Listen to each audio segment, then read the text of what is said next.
Trump left with two radical solutions following North Korea threat to Guam, says expert.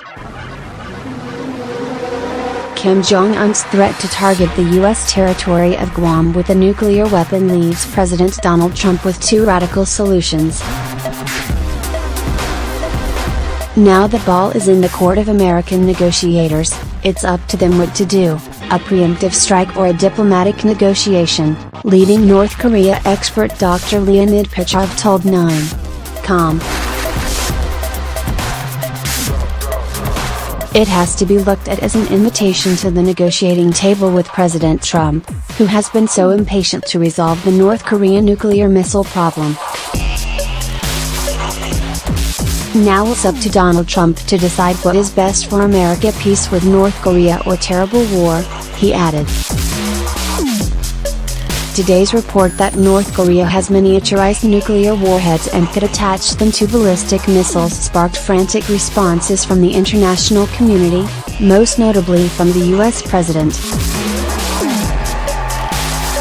Trump threatened Pyongyang with fire and fury over its missile program just days after the UN Security Council levied new sanctions on North Korea over its growing nuclear arsenal. Pyongyang responded in kind, saying it's now carefully examining the operational plan for making an enveloping fire at the areas around Guam with medium to long-range strategic ballistic rocket Hwasong-12. Dr. Petrov, the visiting fellow of the School of Culture, History and Language at the NU, said Guam was singled out by North Korea for a specific reason. Guam is an American territory and it's also the place where American strategic bombers are stationed, he said.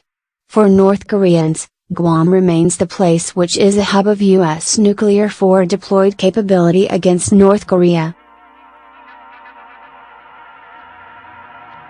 As a result of the escalating tensions, Dr. Petrov asserts the U.S. are left with only two solutions: start direct negotiations with Kim Jong-un or invade North Korea. Both scenarios are equally unrealistic. President Trump is not going to pick up the phone and call Kim Jong-un. That would be quite damaging for the U.S. alliance with South Korea and the Japanese, he said. But starting a war with North Korea is equally untenable given the proximity of South Korean capital to the demilitarized zone.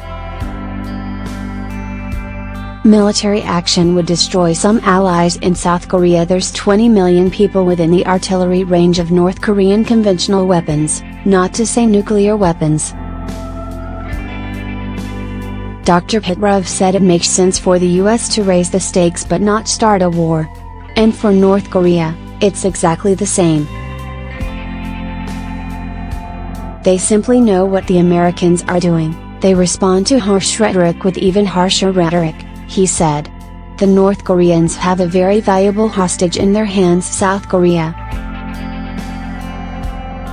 They know that if they are under attack they will retaliate by not attacking the US, but by launching a strike against South Korea, which would be very painful for the 11th largest economy in the world.